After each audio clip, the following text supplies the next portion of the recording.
Matamgi Manipuri Wari channel asibu tabiriba khwai pumnamukpu taramna opoga loinana ikoknona khurumjari ngasi muktaminarasi Eigi Maching Fattabi Nungshibi 28 suba tangka.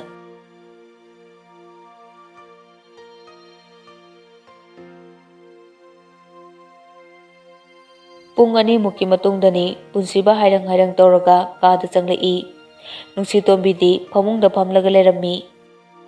Nungsitombi yumnam sorry Mrs. Ningthaujam nungai yaifana palo anauba yumbal punsi yam nungai na palo hairang lakpaduda tusange tawi Nungsitombina chansilaga ngai sauningli ngai mathaktuda yu thaklaga changlakpagi amuka hena mai hore adubu lohongba numitni plus yumsida lakpadu sungairibagi Nungsitombi asaubudo khangjili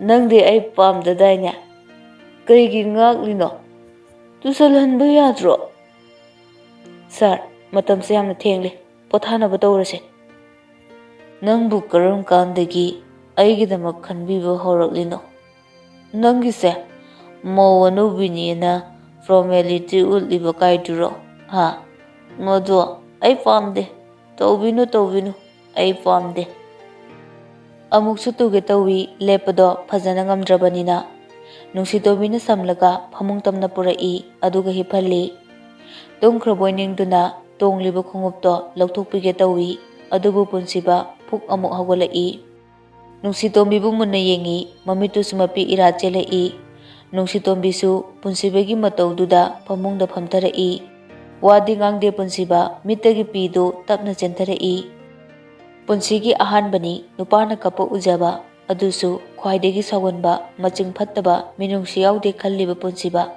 ngasidi Nungsitombigi mamangda kaplari thamoigi kachinda lotuna thamlamba punsibagi nungsibado magi mitki pidu urubada losinba ngamdre thamoido sontharai punsibana kapa uraga thamoide nungaitaba chaina phaurai Khazaida thakiba lamhelaba khuttuna ngasidi punsibagi khazaida chentharakliba pidubu daithoklui nangi damakta ai hingli habigi mongda Nungsitombi mapuroibabu mathada konsinbi aduga punsibagi nanganda makhutna tapna nanthabi anidu wadi ngangnade nyahak asum tumina lenarambadagi Nungsitombina hanglai sir nang karigi kapino kapkano sir aigi famda aujiti awatpa amatta leite watliba haibubu thamoibu makalam haliba nungsibadune punsida aharba nungsi sakhiba thoibina aibu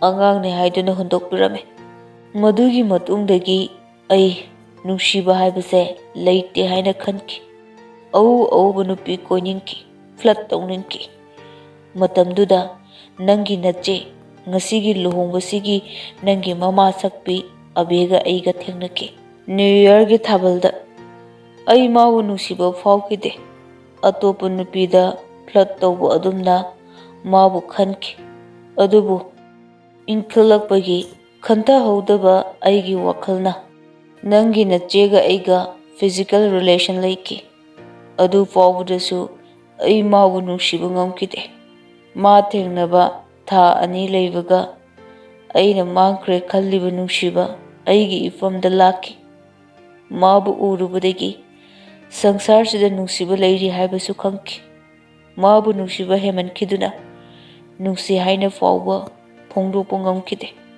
adubu aigi khanta howdaba manglam chatna aigi nungshibabu aingondagi munbiki aina nungsijariba mahakto atei kanasu natte aigi iyambana hek lawriba aigi itaimasine Nungsitombi punsibagi warida munna tari makhadi kamaina ai noi chebeda kaplaga yamna haijaki adubu mana yabikhide loinena aronba maridugi matangda mahana itaimada tamthokki adudagi itaimana aibu yamna chaiki kapsu kopki mahak mabu thamoi sengna nungsibirabadi noi chebega hanjinau maga luhonglo hairaki aina ngasi miyamna misak khangbiribasisu itaimana aibu matam chana warakpihobagi aina lambisida changlakibane. Mabu nungshibagidamak ai noi chega luhonge khanki. Matamdo ai Ahmedabadda IIM tamle. Noi chedo aigi hek imanaba Amarjita chele haibagi pau noma taki. Aina noi chebu yamna sauki. Imanabaduna noi chebu laukidre hai. Ai harau harau itaimegi manakta paudo tamgena sulaki. Adubu itaimana aigi wat tabide. Matam khara leiraga tamo luhongbagi ai yumda tholaki. Adudasu luhongba loraga ai itaimabu unage khanki. Namduna abegi warido lige khanki. Adugadi kedoraba sar. Adugadi aina thawaini khana nungsijariba mahakto aigi iyambana pamjana lawriba itaimasi oirame. Luhongba numita mana saksangda lakpada aina chak chaba loraga tholakpaga ibani thengjanaki. Mabu urubada ai koktagi ton phawba tu chungki. Numittuda kaikhiba thamoido kananasu mensinbidri. Adubu sahi taret kanagi naktasu changlude. Inaktasu changhalakide. Adubu khanghaudana nanga thengnakibado aigi thamoida karino khangdaba amadi phawki. Aduga nangna abegi manau nupini khanglakpada sauningladuna abeda khumba ngamhaudraba laman nangonda singena aigi apangba thamoisina khanki. Adudagi nangna ngamlaroidaba thabak kudimak aina nangonda pikibane nungshi. Nangi akham khanba dutiful oibana tawduda ai nangbu nungsiraki. Matamdudadi yamna thenglamle. Aigi punsida kangomlaroidaba thawdokne. Ibani na khangpoksangduda ahing lekmin punsiba nungsitombigi lengbanda bom haitharei adugadi gyan adum takidre.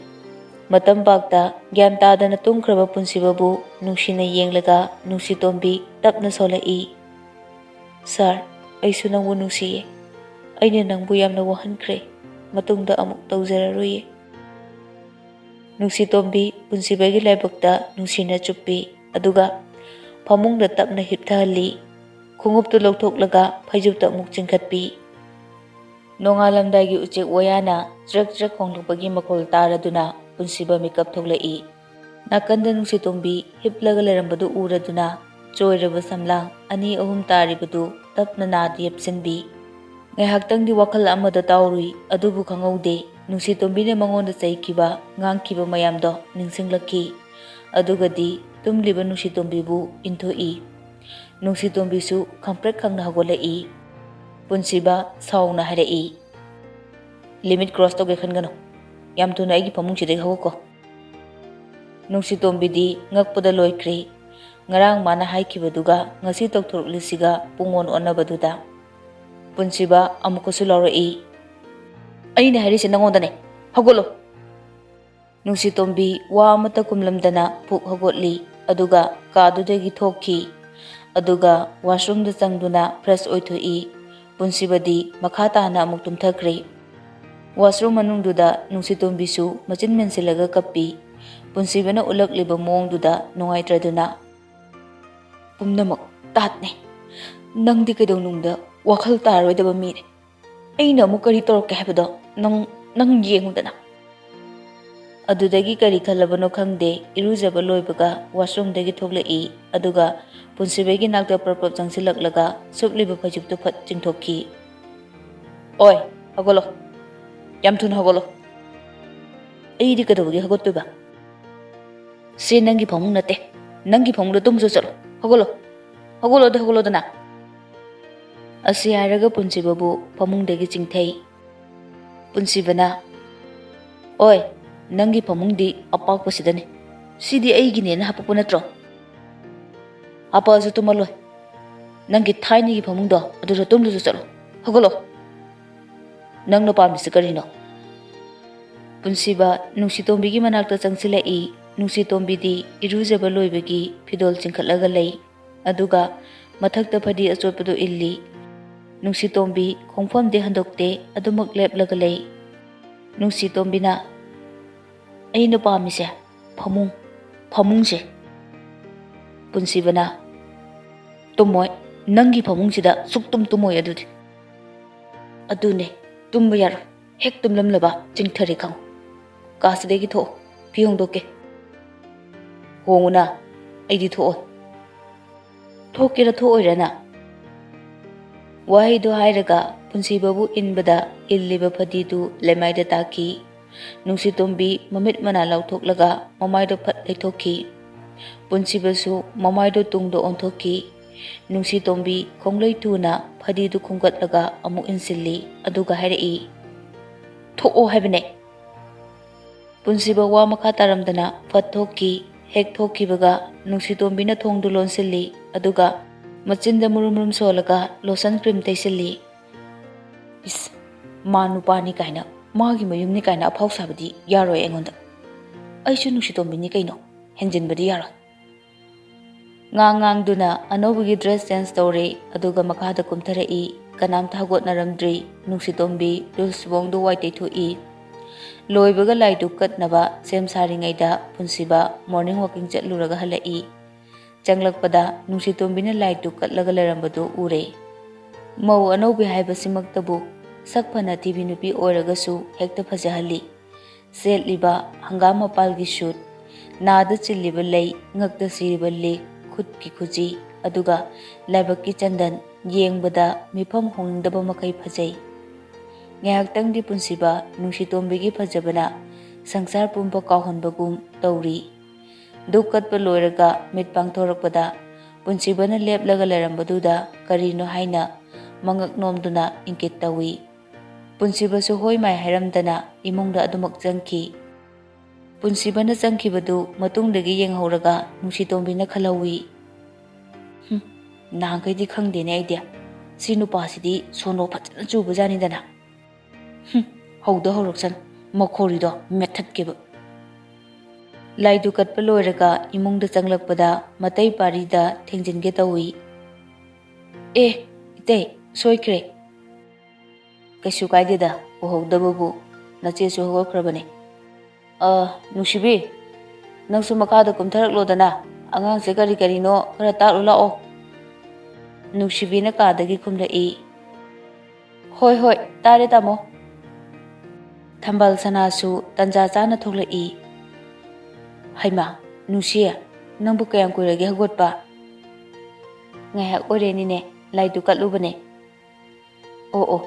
lao chalo lusi nachesu kumlaani thambal sanana taktuna chaksangda chalo lingai lorakpagi adwaida angang anidu makhut chamlaga Nungshibisu lai miss na akhoi kagi nupi oire haita mona chumbra Nungshibina amu henba sidaidi miss ko yadre idom chako godaba hoi mama Nungsitombina amu harai tamo machaga tamo chobugadi kari chaduba breakfast ta no control chage adudi horen chaga doba hojiti yade ko puknani ba ko Nungsibida amu onsilaga harai ije angangse school chakadro ngasidi salhalaroige hayingdigi oina chacharasanu adu miss natte idom cha no akhoida hayang wai fauba nutigi leidoira leidoine adudi harauje aina haiba chumdrana na Nungsibina chadu mayamgi hairaga dining table duda thammi Nungsibina Nungsi bogi piru chosina hoi che chadu puraga Nungshitombi karai punsibasu iruba loibagi fi change toramba tanjani madi thongdu kauduna lok toromdre Nungsibina changlakpaduda khangprek khangi Nungshitombisu oramliba phibamduda khangboi lakpoi chadu haidokre cup tu sukle orabanina makha tabaduda kaikre punsibana thongdu thilaga changlapa yadro nangdi karigi thongje lok toromdrino aidi khangdaba punsiba khongraudu prapap sesillaga harai hayengkhaidine thong thilo pharak yam tai nangchu thongdu lonsillo ꯆꯥꯁꯨ ꯍꯩꯗꯣꯛꯈ꯭ꯔꯦ ꯃꯈꯥꯗ ꯑꯣꯏꯅ ꯊꯧ ꯂꯥꯛꯑꯣ ꯅꯨꯡꯁꯤꯇꯣꯝꯕꯤ ꯑꯀꯥꯏꯕ ꯀꯞ clay ꯃꯆꯦꯠꯁꯤꯡꯗꯨ ꯀꯨꯟꯖꯤꯜꯂꯒ ꯃꯈꯥꯗ ꯐꯠ ꯀꯨꯝꯊꯈꯤ ꯃꯁꯤ ꯅꯨꯄꯤꯁꯦ ꯉꯥꯎꯕ꯭ꯔꯥ ꯈꯪꯗꯦꯅꯦ ꯊꯣꯡꯗꯨ ꯊꯤꯜꯂꯛꯑꯒ ꯆꯪꯉꯛꯑꯗꯤ ꯐꯩꯗꯅ ꯅꯨꯡꯊꯤꯜ ꯅꯨꯃꯤꯗꯥꯡ ꯋꯥꯏꯔꯝꯒꯤ ꯃꯇꯝꯅꯤ ꯎꯄꯨ ꯁꯣ ꯍꯥꯡꯕ ꯂꯥꯛꯂꯝꯕ ꯅꯨꯄꯤ ꯃꯌꯨꯝꯒꯤ ꯃꯤꯁꯤꯡꯁꯨ ꯆꯠꯈ꯭ꯔꯦ ꯄꯨꯟꯁꯤꯕꯁꯨ ꯑꯣꯐꯤꯁꯇꯒꯤ ꯍꯜꯂꯛꯂꯦ ꯅꯨꯡꯁꯤꯇꯣꯝꯕꯤꯗꯤ ꯐꯤ ꯑꯁꯦꯡꯕ ꯍꯣꯡꯗꯣꯛꯇꯨꯅ ꯅꯨꯃꯤꯗꯥꯡ ꯋꯥꯏꯔꯝꯒꯤ ꯂꯥꯏꯗꯨꯛ ꯀꯠꯅꯕ ꯁꯦꯝ ꯁꯥꯔꯝꯕꯖꯥꯠꯅꯤ ꯅꯨꯡꯁꯤꯇꯣꯝꯕꯤ ꯊꯥꯡꯃꯩꯒ ꯗꯨꯛꯀ ꯄꯥꯏꯔꯒ ꯃꯄꯥꯟꯗ ꯊꯣꯛꯂꯛꯄꯒ ꯄꯨꯟꯁꯤꯕꯁꯨ ꯏꯃꯨꯡꯗ ꯆꯪꯂꯛꯄꯒꯤ ꯊꯣꯡꯖꯥꯎꯒꯤ ꯊꯣꯡꯖꯤꯟ ꯌꯧꯔꯛꯄꯒ ꯃꯄꯥ ꯆꯥꯟꯅꯗꯨꯅ ꯑꯅꯤꯗꯨ ꯆꯞ ꯂꯦꯞꯅꯩ ꯑꯗꯨꯒ ꯉꯥꯏꯍꯥꯛꯇꯪꯗꯤ ꯃꯤꯆꯥꯟꯅꯅ ꯃꯨꯟꯅ ꯌꯦꯡꯅꯩ ꯉꯥꯏꯍꯥꯛ ꯌꯦꯡꯅꯔꯒ ꯅꯨꯡꯁꯤꯇꯣꯝꯕꯤꯅ ꯅꯥꯀꯟꯗ ꯊꯩꯗꯣꯛꯏ ꯄꯨꯟꯁꯤꯕꯁꯨ ꯋꯥ ꯑꯃꯠꯇ ꯍꯥꯏꯗꯦ ꯑꯗꯨꯝ ꯃꯊꯛꯇ ꯀꯥꯈꯠꯈꯤ ꯂꯥꯏꯗꯨ ꯀꯠꯄ ꯂꯣꯏꯔꯒ ꯆꯥꯛꯈꯨꯝꯗ ꯆꯪꯂꯛꯏ ꯅꯨꯡꯁꯤꯕꯤꯅ ꯍꯦꯟꯁꯥꯡ ꯁꯦꯝꯂꯝꯃꯤ ꯊꯝꯕꯥꯜ ꯁꯅꯥꯒ ꯃꯦꯝꯆꯥꯒꯗꯤ ꯇꯤꯚꯤ ꯀꯥꯗ ꯇꯤꯚꯤ ꯌꯦꯡꯂꯤ ꯅꯨꯡꯁꯤꯇꯣꯝꯕꯤꯅ ꯏꯆꯦ ꯀꯩ ꯊꯣꯡꯗꯣꯏꯅꯣ ꯍꯋꯥꯏ ꯊ꯭ꯔꯥꯛꯁꯦ ꯊꯣꯡꯂꯁꯦ ꯑꯗꯨꯒ ꯌꯣꯡꯆꯥꯛ ꯁꯤꯡꯖꯨ ꯑꯃꯒ ꯕꯣꯔꯥ ꯑꯃꯒ ꯇꯧꯔꯁꯦ ꯅꯨꯡꯁꯤꯕꯤ ꯑꯕꯦꯅ ꯀꯩꯅꯥꯗꯥꯟ ꯄꯤꯈꯤꯕꯗꯣ ꯃꯃꯤꯠꯇ ꯈꯪꯎ ꯎꯔꯛꯇꯨꯅ ꯅꯤꯡꯁꯤꯡꯂꯛꯏ ꯅꯨꯡꯁꯤ ꯑꯩ ꯀꯩꯅꯣꯝꯇ ꯍꯪꯒꯦꯅꯦ ꯑꯧ ꯏꯆꯦ ꯅꯨꯡꯁꯤꯕꯤ ꯑꯕꯦꯅ ꯀꯩꯅꯥꯗꯥꯟ ꯄꯤꯈꯤꯕꯗꯨ ꯃꯃꯤꯠꯇ ꯈꯪꯎ ꯎꯔꯛꯇꯨꯅ ꯅꯤꯡꯁꯤꯡꯂꯛꯏ ꯅꯨꯡꯁꯤꯕꯤꯅ ꯅꯨꯡꯁꯤ ꯑꯩ ꯀꯩꯅꯣꯝꯇ ꯍꯪꯒꯦꯅꯦ ꯑꯧ ꯏꯆꯦ ꯍꯪꯉꯣ ꯑꯕꯦꯒ ꯅꯪꯒ ꯀꯔꯤ ꯃꯔꯤ ꯊꯣꯛꯅꯒꯦ ꯏꯃꯥꯒꯤ ꯃꯕꯨꯡꯒꯤ ꯃꯆꯥꯅꯦ ꯑꯣ ꯑꯩꯗꯤ ꯏꯉꯛ ꯉꯛꯂꯨꯔꯕ ꯀꯨꯏꯅ ꯎꯔꯨꯗ꯭ꯔꯒ ꯉꯔꯥꯡ ꯎꯕꯗꯨꯗ ꯏꯆꯦꯗꯤ ꯀꯃꯥꯏꯅ ꯈꯪꯅꯩꯅꯣ ꯑꯩꯈꯣꯏ ꯆꯦꯕꯦꯒ ꯑꯁ ꯋꯥꯔꯤ ꯌꯥꯝꯅ ꯁꯥꯡꯈ꯭ꯔꯦꯗ ꯅꯣꯡꯃ ꯃꯇꯥꯡ ꯆꯥꯕꯗ ꯂꯤꯔꯒꯦ ꯃꯧ ꯑꯅꯤꯗꯨ ꯆꯥꯛ ꯄꯨꯟꯅ ꯊꯣꯡꯃꯤꯟꯅꯩ ꯉꯥꯏꯍꯥꯛ ꯂꯩꯕꯒ ꯂꯣꯏꯔꯒ ꯅꯨꯡꯁꯤꯕꯤꯅ ꯆꯥꯛꯇꯨ ꯊꯤꯔꯤꯉꯩꯗ ꯅꯨꯡꯁꯤꯇꯣꯝꯕꯤꯅ ꯆꯥꯛ ꯄꯥꯎ ꯄꯤꯕ ꯂꯥꯛꯏ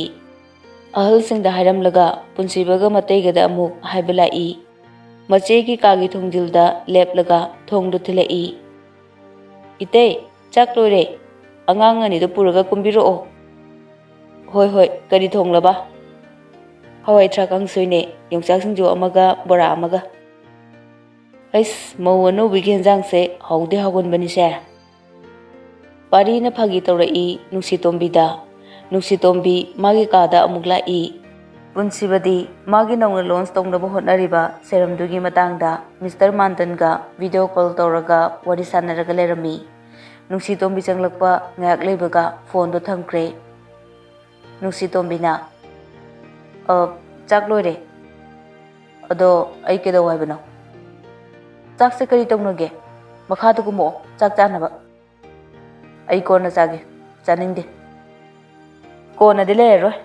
ꯍꯥꯏꯔꯤꯀꯥꯟꯁꯤꯗ ꯆꯥꯍꯧ ꯅꯠꯇ꯭ꯔꯗꯤ ꯑꯍꯤꯡ ꯆꯨꯞꯄ ꯂꯥꯝꯂꯒ ꯂꯦꯟꯖꯅꯤ ꯑꯁꯤ ꯍꯥꯏꯔꯝꯂꯒ ꯅꯨꯡꯁꯤꯇꯣꯝꯕꯤ ꯀꯥꯗꯒꯤ ꯊꯣꯛꯈ꯭ꯔꯦ ꯄꯨꯟꯁꯤꯕꯅ ꯃꯁꯤ ꯑꯉꯥꯡꯁꯦ ꯀꯌꯥꯗꯨꯅ ꯌꯦꯡꯉꯨꯅꯦ ꯏꯁ ꯑꯩꯉꯣꯟꯗꯒ ꯑꯦꯇꯤꯇ꯭ꯌꯨꯠꯀ ꯎꯠꯂꯗꯅ ꯅꯪ ꯉꯁꯤꯗꯤ ꯈꯪꯅꯤꯗꯅ ꯃꯌꯥꯝꯗꯨ ꯆꯥꯛ ꯆꯥꯅꯕ ꯗꯥꯏꯅꯤꯡ ꯇꯦꯕꯜꯗ ꯄꯨꯂꯞ ꯐꯝꯃꯤ ꯅꯨꯡꯁꯤ ꯃꯤꯡ ꯃꯥꯟꯅꯔꯕꯅꯤꯅ ꯃꯧ ꯑꯅꯤꯃꯛ ꯆꯞ ꯃꯥꯟꯅꯅ ꯈꯨꯝꯂꯛꯏ ꯀꯩ ꯍꯥꯏꯒꯦꯃ ꯅꯨꯡꯁꯤꯇꯣꯝꯕꯤꯒ ꯅꯨꯡꯁꯤꯕꯤꯒ ꯃꯨꯟꯅ ꯌꯦꯡꯅꯩ ꯑꯗꯨꯒ ꯃꯈꯣꯏ ꯑꯅꯤꯃꯛ ꯅꯣꯛꯊꯣꯔꯛꯏ ꯐꯝꯂꯤꯕ ꯃꯌꯥꯝꯗꯨꯁꯨ ꯅꯣꯛꯂꯛꯏ ꯄꯥꯔꯤꯅ ꯅꯣꯛꯐꯦꯠ ꯇꯧꯅ ꯅꯨꯡꯁꯤꯕꯤꯗ ꯌꯦꯡꯂꯒ ꯍꯥꯏꯔꯛꯏ